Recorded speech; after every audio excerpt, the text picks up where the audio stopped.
I'm with my teacher today, Syed Ahmad of Eternal Spring Martial Arts, and he's going to be expanding on the knife technique that I did the other day for my YouTube video. Sir? Alright, so first, as Dominick had said, the point that he made about the knife itself, concentrating on the knife, it shouldn't be your primary goal. It's a valid concern, but it shouldn't be your primary goal. Everyone aims for center mass. Center mass is key. If you disable center mass, the knife is no longer active. Like anything else, a knife deactivates itself at the point of Dominick's grip here. It's not a gun. There's not a bullet in the chamber and 16 bullets in the clip there. So it's the second the knife is out of Dominick's hand, it doesn't become a weapon when it's on the floor. Obviously, when it's further away from him, the less dangerous Dominick becomes. However, the first point of contact we have to make sure that we keep is as the knife draws its line. The first point is it can't be in the same straight line as the knife, obviously, as Dominick demonstrated in the earlier video. First thing you want to do is also, first point of isolation is going to be along the outside of the arm. I'm not going to hit him on a point inside this kill box over here. If I'm at the point of contact here, he's still able to hinge his arm, come across, go for my neck, whatever it may be. So you never want to be on the inside of the knife. There are points and times where you will be on the inside of the knife, but for this particular scenario, we're going to work from the outside angle. So Dominick's going to be aiming for my center mass. Now, if you notice the way he's gripping the knife, typically people who grip a knife with a front heavy blade like this, sometimes don't really have much experience if they're going to be holding like that. They'll be using it more for leverage than actual attack. But for any reason they freak out or they get surprised, they'll jet forward with some kind of movement. So in Wing Chun, what we want to try to apply is similar to a jump sao analogy. Jump sao are used to defend against forward, low energies. So the first thing we do as the knife comes through, we use a pak sao, okay? I don't want to use a grip by the knife, I want to use a grip by the wrist. In front of the radial, right on the outside of the wrist, right? So what that's going to do is immediately eliminate contact with my body as well as a shift, which will lower my surface area. After the surface area is lowered and the knife is past me, obviously this is not enough. I've basically just relocated the knife, allowing him to still take a newer position. Contact for offense is going to be simultaneous. As Dominick says, what Wing Chun does, we strike and we strike hard. We also strike surgically. We're not going to hit a point that doesn't do any damage. We're going to aim for points that are soft tissue and only take a couple pounds of pressure to cause immense amounts of pain and damage. So the point of contact I like to usually take on this would be the jaw, the neck, the ear. Anything below the neck is not going to really help you out here. They're just going to push him back a little bit. You want to go for the vital points and the soft tissue. The neck itself is very, very soft. So the jugular and the carotid artery, obviously the carotid artery is a knockout point, and the jugular is a kill point. You want to go for the jugular because there's too much paperwork afterwards. So the carotid artery is one of my favorite spots to strike, just to get the job done faster, because as we all know, it supplies oxygen to the brain. Pinch that, oxygen goes, body shuts down. No offense or buts, I don't care how big you are, unless you're a robot, there's no way out of it. So, first point, making sure that offense and defense are simultaneous. As we always say, since the first day of Wing Chun, you always learn offense, defense, simultaneous. I don't want to see a strike and then a strike, right? We are crossing ourselves, but only for a second.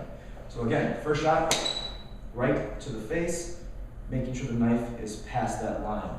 As long as we have that, move to our second move. Joint destruction, that's another thing. If I hit Dominick in the face in the proper spot, I've assured that I lost his focus on his target. Right now, that pain is going to be ringing through his neck, through his head, through his arm, and reverberating all the way through his fingertips. That pak sao, it's enough to move it out of the way, but not enough to get it out of the hand sometimes. If his grip is strong, he's going to be moving his entire body with it. So the next movement is going to be an actual break, right? Now, don't think of this next movement as popping the knife out of the hand, but more of breaking the entire arm itself, right? So you want to hyperextend the arm from the bicep and the forearm, popping this out of place, using the points of contact for the tricep and by the radial and the forearm. What that's going to do immediately is jut his body forward, giving you even more surface area exposed from his backside. So the second movement we're going to aim on is one, hop, turn. As you turn your surface area, now you are now putting your entire body against these 2 points, right? It's not my arms fighting his arm, it's my entire body fighting these 2 joints. So immediately you'll win in that sense. So it's not going to be a muscle fight here, right? Now, what's going to happen here is, because I've popped this arm out of place, I've weakened the grip on his knife. I'm still holding from his wrist. Center mass is still exposed for me. I want to take this knife and turn it back into my opponent. If the knife falls out of his hand, good. Follow through, do your attacks as normally you would do, right? From any type of reflex drill. Guy goes for a hook, you follow through, you take him down all the way to the ground. Knife goes out of his hand, resume as proceed, right? Top, I'm going to use the hinge of the bicep and the forearm to bring the knife back into his body. Now I'm going to control the other half with my right arm, it's free over here. So what's going to happen here is I'm going to bring my body back into his body. What that's going to do is it's going to drive the knife back towards his stomach. You can use it as a control point, because when he feels contact, he can start moving around. He's not going to want to get stabbed. Because it's in this spot over here, and I still have a little more movement, I can actually continue turning and use it as a slice. Now what that's going to do, is going to bring the knife behind his body. So I can continue to control and have full control over the knife. Obviously the back of his knees are there, turn him down even further to the ground. So again, knife comes in, hop, hop, slice. Okay? So again, as you noticed, if the knife does not go out of the hand, you can't stop there. You have to continue moving forward. Wing Chun obviously shows you that you hit, and you keep going. The knife, I'm not looking at the knife because these points of contact, again, because of science and anatomy, the points I'm hitting are shutting his body down. Every movement that I do, it slows him down even further. He starts losing his focus, the brain starts shutting down, and his adrenaline gland doesn't matter anymore. His brain is shutting his body down. The adrenaline gland's not going to work, right? Those are kill spots. These soft spots over here in the neck, that's where we aim for them. Now, the other spot, as I told you, straight into the neck. You can compare this to more of a palm strike, a straight punch, but the neck jab still follows the same line. You can also utilize that from a straight stab. Pot comes in, right into the neck, and continue forward with a break. Now, there's other schools of thought on where you should go after you actually break the arm. If you want to bring the knife back into your opponent's body, you can do that. Triangular locks work really well as well. So what I can do is bring my hand after I take the break, wrap it into a triangular lock. Now instead of the lower quadrant, I have the upper quadrant. Now where I would have gone to his stomach, I have his neck. Right? So right into the neck. As I go into the neck, I can go back the other way, control his entire body from this point. Because not only do I have his wrist as control of the knife, if he sees this coming at him, he can actually just let go of his grip and drop the knife. Then I can continue forward, use my elbows, and strike with the elbow, come through, whatever I want to do. Now, so that's one idea there. Now, again, main points to remember, as long as I lower my surface area, you have a better chance of survival. As Dominick stated in the video too, know that you're going to get cut. You're not just going to be able to avoid every single point of contact. If the guy is fast and is able to retreat, what's going to happen is as he goes forward, he's going to come back in the same movement. I got cut, right? Now, if we follow the basic guidelines and you stay in contact with a joint that is actually the most dangerous, you have, again, a better chance of survival. Okay, you're going to get cut on your fingers, whatever, in your hands, it's going to heal. It's not a stab, it's just a cut will heal, right? So the movements that we're going to take over on our opponent, we want to make them arterial, right? You don't want just a soft cut. Guy's trying to take your life, I'm sorry, you got to take his back, right? So what happens here, when I'm doing these slices here, I'm not just going for a light stop and giving him a chance to come forward with the other hand and take me over.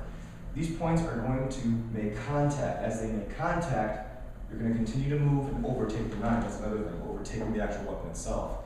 Now, in the movies where the guy's holding the knife, I'm not going to kick the knife out of his hand and it's going to go flying 3 feet to the side of me and I'm going to move inside. Chances are he's going to stay holding onto the knife, right? So the idea is, while you're making all these points of contact, yes, you are aware that the knife is there, but I'm not going to punch and go back to the knife. Punch him and go back to the knife. That's not how we work.